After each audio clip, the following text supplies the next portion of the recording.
Travel along, Catholic pilgrims, for 1 year as we read through St. Faustina's diary.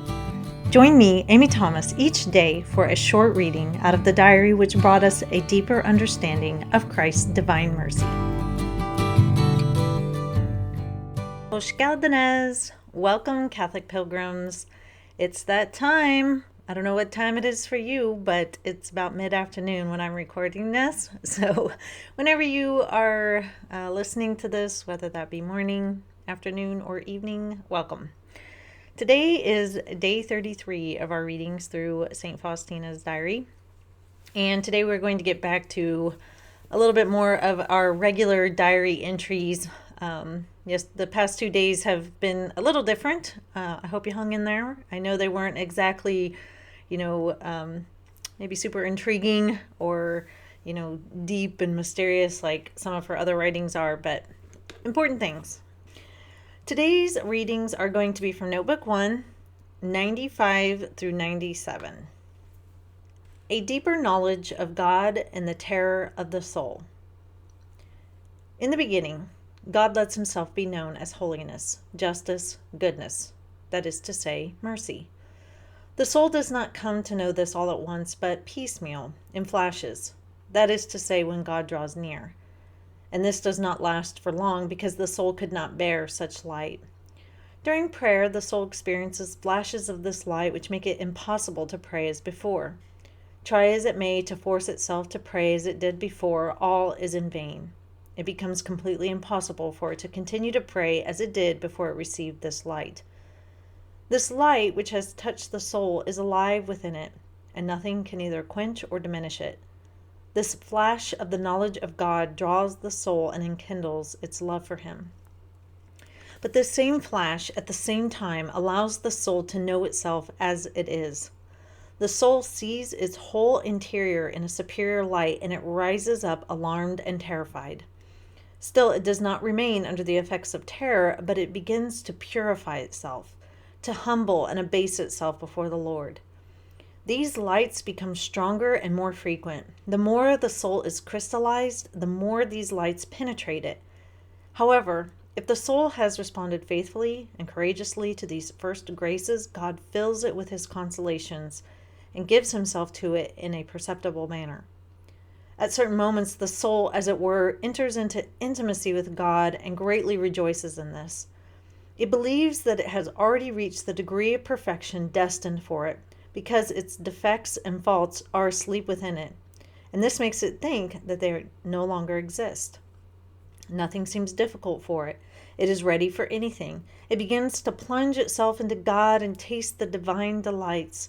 It is carried along by grace and does not account of the fact that the time of trial and testing may come, and in fact this state does not last long. Other moments will soon come. I should add here, however, that the soul will respond more faithfully to divine grace if it has a well-informed confessor to whom it can confide everything. Trial sent by God to a soul which is particularly loved by him. Temptations and darkness, Satan. The soul's love for God is still not such as God would have it. The soul suddenly loses the tangible perception of God's presence. Various defects and imperfections rise up within it, and it must fight them furiously. All her faults lift up their heads, but the soul's vigilance is great. The former awareness of the presence of God gives place to coldness and spiritual dryness. The soul has no taste for spiritual exercises. It cannot pray, either in the old way or in the manner in which it has just begun to pray. It struggles this way and that, but can find no satisfaction. God has hidden himself from it, and it can find no consolation in creatures, nor can any of these creatures find a way of consoling it. The soul craves passionately for God, but sees its own misery. It begins to sense God's justice. It seems to it that it has lost all the gifts that God has given it. Its mind is dimmed, and darkness fills it. Unspeakable torment begins. The soul tries to explain its state to the confessor, but it is not understood and is assailed by an even greater unrest. Satan begins his work. Faith staggers under the impact. The struggle is fierce. The soul tries hard to cling to God by an act of will. With God's permission, Satan goes even further. Hope and love are put to the test. These temptations are terrible. God supports the soul in secret, so to speak. The soul is not aware of this, but otherwise it would be impossible to stand firm. And God knows very well how much he can allow to befall a soul. The soul is tempted to unbelief and respect to revealed truths and to insincerity toward the confessor. Satan says to it, "Look, no one understands you. Why speak about all this?" Words that terrify it sound in its ears, and it seems to the soul that it is uttering these against God. It seems that it does not want to see. It hears what it does not want to hear. And oh, it is a terrible thing at times like these not to have an experienced confessor. The soul carries the whole burden alone. However, one should make every effort to find, if it is at all possible, a well-informed confessor, for the soul can collapse under the burden and come to the very edge of the precipice. All these trials are heavy and difficult. God does not send them to a soul which has not already been admitted to a deeper intimacy with him and which has not yet tasted the divine delights. Besides, in this, God has his own plans, which for us are impenetrable. God often prepares a soul in this way for his future designs and great works. He wants to try it as pure gold is tried, but this is not yet the end of the testing. There is still the trial of trials, the complete abandonment of the soul by God. Whoa. I've already read through this once to prepare myself, but just reading through it again, man, does this truly describe the spiritual life if you continue on in it through your life. And, just start back at the beginning. Think about back to when you first came into the faith, like really owned it as your own. It feels so good. You're on fire for Jesus. You're telling everybody. You're reading all kinds of spiritual books. You're doing all kinds of spiritual practices. You're really getting into it. And you experience this intimacy with God. Maybe your prayer life is going really good and you're getting this light shining on your soul, and it's just, amazing. She even says here, the soul sees its whole interior in a superior light. It rises up, alarmed and terrified. Still, it does not remain under the effects of terror, but it begins to purify itself, to humble and abase itself before the Lord.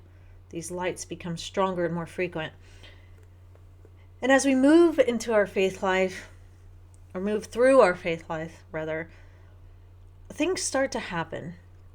And if you've ever seen, I grew up in the 80s. One of my favorite kids' stories is the Neverending Story. And if you've never seen that movie, what's wrong with you?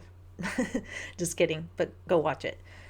Anyway, at one point in the story, Atreyu, the hero of the story, he has to pass through these oracles that can look into his soul. And if you are not a strong, confident person and you don't believe in yourself, they will basically shoot you dead. If you pass through the oracles, you come to the mirror gate. And the mirror gate, no one has ever gotten past, because when you look into the mirror, you see who you truly are. Not the facade that you believe in or the facade that you put on for other people, but you are faced with your soul and what it really looks like. And it either kills you or people run away screaming in terror because they can't face it. This passage today reminded me of that, because I really think if people hang in there with their faith life, there comes a point where you face that spiritual mirror. And I don't think everybody always gets there, because we're so good at putting up walls and deceiving ourselves about who we truly are that a lot of times we don't get to the mirror. I think every saint that has ever lived has come to the mirror and had to face their soul. When you get to the mirror and you see who you truly are, like she says, there is a coldness and a spiritual dryness. I think in that moment when you are faced with the reality of your sins, and maybe that you're not all that you're cracked up to be or what you've told yourself that you are, and you're faced with that reality, and maybe get a glimpse as to what God sees on your soul, it's terrifying. and you don't feel so good anymore. And maybe that's what that spiritual dryness is. You are confronted with the state of your soul, and it just humbles you to the ground. And so there's this spiritual dryness. Maybe, I don't know. I'm speculating here. I don't know that I've faced my spiritual mirror. I would like to think that maybe I have, but maybe I haven't. She goes on then to say, and in that spiritual dryness, it's hard to even pray. You can't even pray. You can't even focus. She's like, you don't have no taste for spiritual exercises. You can't pray either in the old way, or if you try to find a new way, you just find no satisfaction in anything. And God has hidden himself. Mother Teresa talks about this. Now, I haven't read the book specifically that talks about her spiritual dryness, but I know that she felt like God had hidden himself from her. And then you go through all these different torments. Your faith staggers, and you struggle with that, and you try hard to cling to God, but he just doesn't seem there. And Satan's allowed to tempt you, and the temptations are terrible, she says. But God is supporting your soul. And what it seems like she's saying is, this is what we all have to go through in one way or another to get to heaven. We're all going to be faced with the reality of who we are. We're either going to do it in purgatory, or we're going to do it here in this life. And it's in a way, it's kind of scary. But I know that the saints have done this. I know that they have, because you read about these similar types of themes in their lives. So many saints have the spiritual dryness, and so many saints are so humble. And I think it's because they've been through this, what she's talking about here. What concerns me about all this is that when these things happen to a lot of us, that's when we leave our faith behind. Because it stops feeling super good, and we stop having like fantastical prayer sessions, and Mass stops feeling like just this wonderful thing. And we're just like, ooh, like hit right in the chest with the enormity of everything. And this is the part I think that makes us saints. Right here. The holding on to our faith through the torments and the temptations and the struggles and the spiritual dryness. This is the point where so many people leave the faith because they think God has left them. And so why do I hang on? But this is what makes us holy. And the way that we know this is because this is what happened with Christ in the Garden of Gethsemane. He's got the burdens of the world, all the sins of the world that he's going to be bearing. I mean, he's bleeding out of his forehead. And he wants that cup to be taken away from him, but he still chooses to do the will of his Father. I can't even imagine the enormity of that. But he went through it. Christ went through this. The feelings of abandonment and everything. And she's going to get into more of that later. But this is where like the hard work is done. And so, I would just encourage you. I don't know what's going on in your life. Maybe you've gone through this. I don't know.